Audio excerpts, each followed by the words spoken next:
अभी भी समय है, मुझे छोड़ दो। अब विनाश शुरू होगा।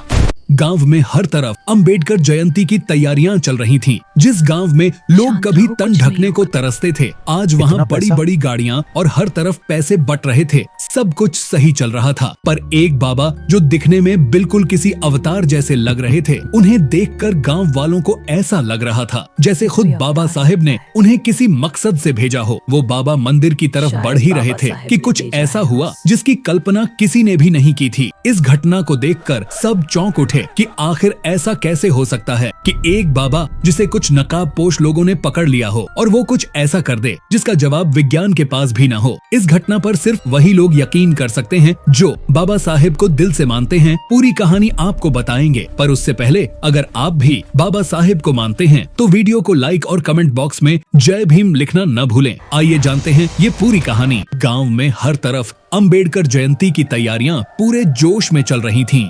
गलियों में नीले झंडे लहरा रहे थे, बड़े बड़े पोस्टर लगाए गए थे और हर कोने में लाउडस्पीकर पर गाने बज रहे थे। जिस गांव में कभी लोग 2 वक्त की रोटी के लिए तरसते थे, आज वही गांव चमक रहा था। महंगी गाड़ियां आ जा रही थीं और हर तरफ पैसे बांटे जा रहे थे। लेकिन इस खुशी के माहौल के बीच कुछ अजीब सा भी था। इसी भीड़ में एक बाबा दिखाई दिए। उनका चेहरा शांत था, लेकिन आंखों में कुछ ऐसा था जो सीधा दिल में उतर जाता था। वो धीरे धीरे मंदिर की तरफ बढ़ रहे थे। लोग उन्हें देख रहे थे, कुछ श्रद्धा से तो कुछ हैरानी से। तभी अचानक भीड़ में हलचल मच गई। कुछ नकाबपोश लोग तेजी से आगे बढ़े और उन्होंने उस बाबा को पकड़ लिया। किसी को समझ नहीं आया कि ये सब क्या हो रहा है। कौन हो तुम लोग? किसी ने चिल्लाकर पूछा, लेकिन जवाब में सिर्फ सन्नाटा मिला। बाबा बिल्कुल शांत थे, न कोई डर न कोई विरोध, बस एक हल्की सी मुस्कान उनके चेहरे पर थी।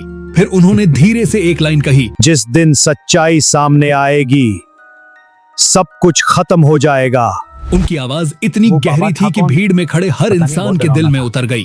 और उसी पल गांव की खुशियों के पीछे छुपा हुआ एक खौफनाक सच जागने लगा। उस घटना के बाद पूरे गांव में अजीब सा सन्नाटा छा गया। जो लोग अभी कुछ देर पहले जश्न मना रहे थे, अब उनके चेहरों पर डर साफ दिखाई दे रहा था। ये बाबा कौन थे? उन्होंने ऐसा क्यों कहा? हर कोई यही सवाल कर रहा था, लेकिन जवाब किसी के पास नहीं था। नकाबपोश लोग बाबा को अपने साथ ले गए और उसके बाद वो कभी नजर नहीं आए, जैसे वो कभी थे ही नहीं। लेकिन असली कहानी अब शुरू हुई। अगले ही दिन गांव के एक अमीर आदमी के घर में अजीब घटना हुई। रात के करीब 2 बजे उसे ऐसा लगा जैसे कोई उसके कमरे में खड़ा है। जब उसने आंखें खोली तो सामने वही बाबा खड़े थे। तुमने जो किया है उसका हिसाब देना होगा, ये कहकर बाबा गायब हो गए। उस आदमी की हालत खराब हो गई।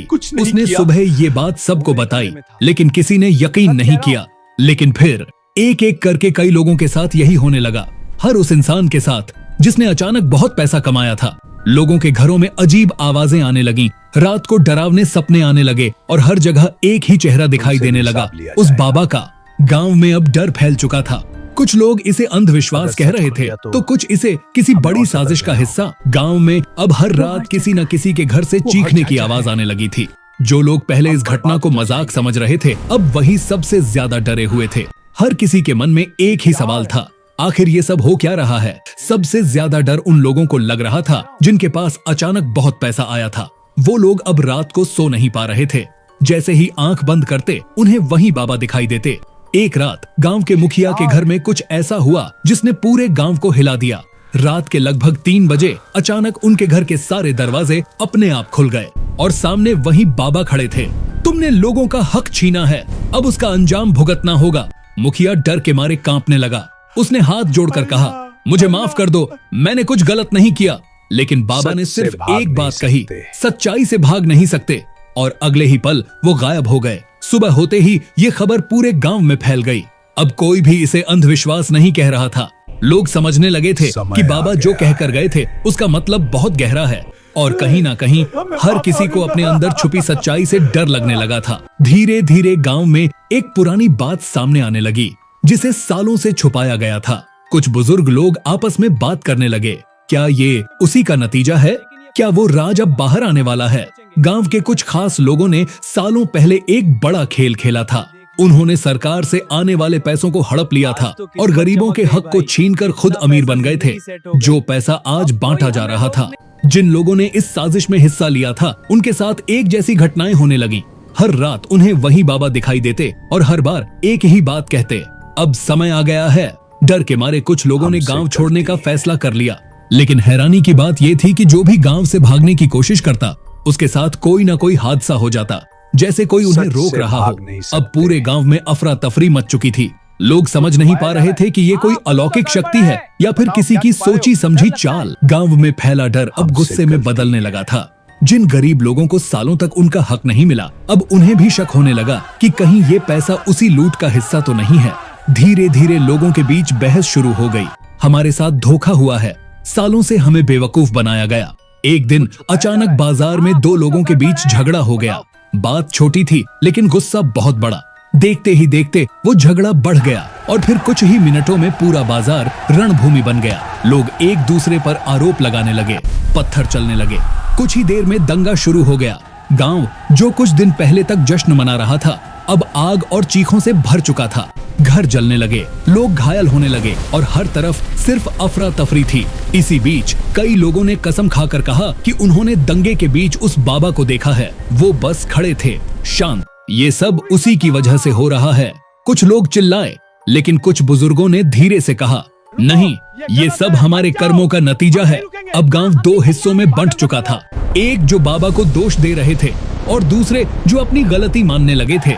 लेकिन असली तूफान अभी बाकी था। दंगे के बाद गांव की हालत बदतर हो चुकी थी। हर तरफ डर, गुस्सा और शक का माहौल था। कोई किसी पर भरोसा नहीं कर रहा था। जिन लोगों ने सालों पहले पैसा हड़पा था अब वो एक जगह इकट्ठा हुए। उनके चेहरे पर साफ डर दिखाई दे रहा था। अगर सच्चाई बाहर आ गई तो हम बर्बाद हो जाएंगे। और ठंडी हवा चलने लगी। सबके दिल की धड़कन तेज हो गई और फिर वही बाबा उनके सामने प्रकट हो गए। तुम लोग अब भी अपनी गलती छुपाना चाहते हो। उनकी आवाज गूंज उठी। सब लोग डर के मारे जमीन पर बैठ गए। हमसे गलती हो गई, हमें माफ कर दो, एक आदमी रोते हुए बोला। लेकिन बाबा ने सख्त आवाज में कहा, माफी तब मिलेगी जब सच्चाई सामने आएगी। इतना कहकर वो फिर गायब हो गए। अब उन लोगों के पास सिर्फ दो रास्ते थे, या तो सच कबूल करें या फिर सब कुछ खो दें। अगले दिन पूरे गांव में खबर फैल गई कि कुछ बड़े लोग अपनी गलती मानने वाले हैं। गांव के लोग इकट्ठा होने लगे। लोग धीरे धीरे चौपाल में इकट्ठा हुए। उनके चेहरों पर पछतावा था, आंखों में आंसू। हमने क्या कर दिया? अगर हम पहले समझ जाते। तभी अचानक वही बाबा फिर से उनके सामने प्रकट हुए। इस बार उनकी आंखों में गुस्सा नहीं था, सिर्फ दया थी। उन्होंने धीरे से कहा, मैं तुम्हें बचाने आया था, तुम्हें सच दिखाने आया था। सब लोग उनके पैरों में गिर गए। हमें माफ कर दो, हमें एक मौका और दो। बाबा ने आसमान की तरफ देखा और फिर बोले, सच्चाई हमेशा कड़वी होती है, लेकिन उसे छुपाने की सजा उससे भी ज्यादा भयानक होती है। इतना कहकर वो धीरे धीरे गायब होने लगे। जाने से पहले उन्होंने आखिरी बार कहा, याद रखना, अगर इंसान अपने कर्म नहीं बदलेगा तो हर गांव का यही अंजाम होगा। और फिर वो हमेशा के लिए गायब हो गए। उस दिन के बाद गांव वालों ने कसम खाई कि वो कभी किसी का हक नहीं छीनेंगे। लेकिन उस घटना की याद और बाबा का आखिरी संदेश आज भी उनके दिलों में जिंदा है।